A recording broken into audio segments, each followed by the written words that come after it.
Iran, Israel మధ్య రాజుకున్న యుద్ధ జ్వాలలు ఇప్పుడు ప్రపంచవ్యాప్తంగా పెను ప్రకంపనలు సృష్టిస్తున్నాయి. ఈ యుద్ధం ఇలాగే కొనసాగితే ప్రపంచ దేశాలు సైతం నష్టపోవడం ఖాయం. అయితే ఈ రెండు దేశాల మధ్య సాగుతున్న ఈ పోరులో ఎవరి బలబలాలు ఎంత అనేది చర్చనీయాంశంగా మారింది.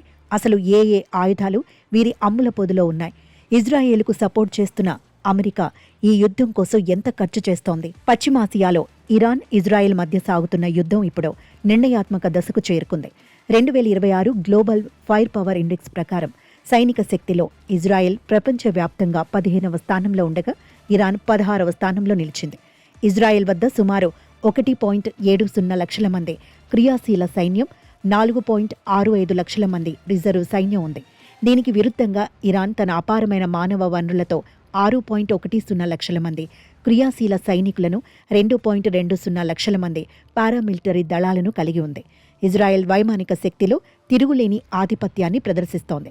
దీని వద్ద అత్యాధునిక F-35 స్టెల్త్ ఫైటర్ జెట్లున్నాయి. మరోవైపు ఇరాన్ పాతకాలపు రష్యన్, అమెరికన్ విమానాలపై ఆధారపడినప్పటికీ ప్రపంచంలోని అతిపెద్ద మిసైల్, డ్రోన్ వ్యవస్థలలో ఒకటిగా పేరుగాంచింది. తన వైమానిక బలహీనతను కవర్ చేయడానికి ఇరాన్ వేల సంఖ్యలో బాలిస్టిక్ క్షిపణులు, షాహెద్ వంటి ఆత్మాహుతి డ్రోన్లను ఉపయోగిస్తోంది. ఇజ్రాయెల్ రక్షణ కవచం, ఐరన్ డోమ్, డేవిడ్ స్లింగ్, ఆరో వ్యవస్థలో శత్రు క్షిపణులను గాలిలోనే తుత్తునీయులు చేస్తున్నాయి. ఒంటరిగా పోరాడుతున్న ఇరాన్ ఈ యుద్ధంలో ఎన్ని రోజులు నిలబడగలదో అనేది ఇప్పుడు $1 మిలియన్ ప్రశ్న. ఇరాన్ విస్తీర్ణం ఇజ్రాయెల్ కంటే దాదాపు 74 రెట్లు పెద్దది కావడంతో దానికి స్ట్రాటజిక్ డెప్త్ ఎక్కువగా ఉందని స్పష్టమవుతోంది. దీంతో పాటు ఇరాన్ తన ఆయుధాగారాలను, అణు కేంద్రాలను భూగర్భంలో దాచి ఉంచడం వల్ల వాటిని పూర్తిగా ధ్వంసం చేయడం ఇజ్రాయెల్కు సవాల్గా మారింది. అయితే అంతర్జాతీయ ఆంక్షలు, బలహీనమైన ఆర్థిక వ్యవస్థ కారణంగా ఇరాన్ సుదీర్ఘకాలం పాటు సంప్రదాయ యుద్ధాన్ని కొనసాగించడం కష్టమని నిపుణులు అంచనా వేస్తున్నారు.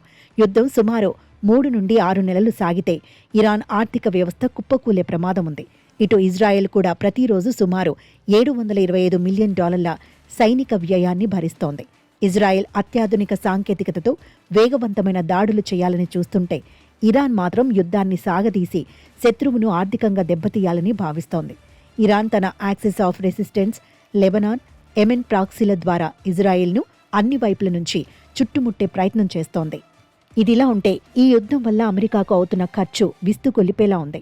2024 నుండి ఇప్పటి వరకు అమెరికా తన మధ్యప్రాచ్య కార్యకలాపాల కోసం సుమారు $33.77 బిలియన్ పైగా ఖర్చు చేసింది. కేవలం 2026 రక్షణ బడ్జెట్లోనే అమెరికా ఇజ్రాయెల్కు $4 బిలియన్ సైనిక సాయాన్ని కేటాయించింది. ఇందులో $3.3 బిలియన్ నేరుగా ఆయుధాల కొనుగోలుకు, $500 మిలియన్ క్షిపణి రక్షణ వ్యవస్థల కోసం కేటాయించారు. ఒకవేళ అమెరికా నేరుగా యుద్ధంలోకి దిగితే ఆ ఖర్చు $2 నుండి $3 ట్రిలియన్ వరకు పెరిగే అవకాశముందని విశ్లేషకులు హెచ్చరిస్తున్నారు. హెర్ముజ్ జలసంధి మూసివేత వల్ల ప్రపంచవ్యాప్తంగా చమురు ధరలు పెరిగి అమెరికా ఆర్థిక వ్యవస్థపై అదనపు భారం పడుతోంది. ఇప్పటికే ఎర్ర సముద్రంలో నౌకల రక్షణ కోసం అమెరికా తన యుద్ధ నౌకలను మోహరించి భారీగా నిధులను వెచ్చిస్తోంది. ఈ యుద్ధం ఎంతకాలం కొనసాగితే అమెరికా పన్ను చెల్లింపుదారులపై అంత భారం పెరుగుతూనే ఉంటుందనేది సత్యం.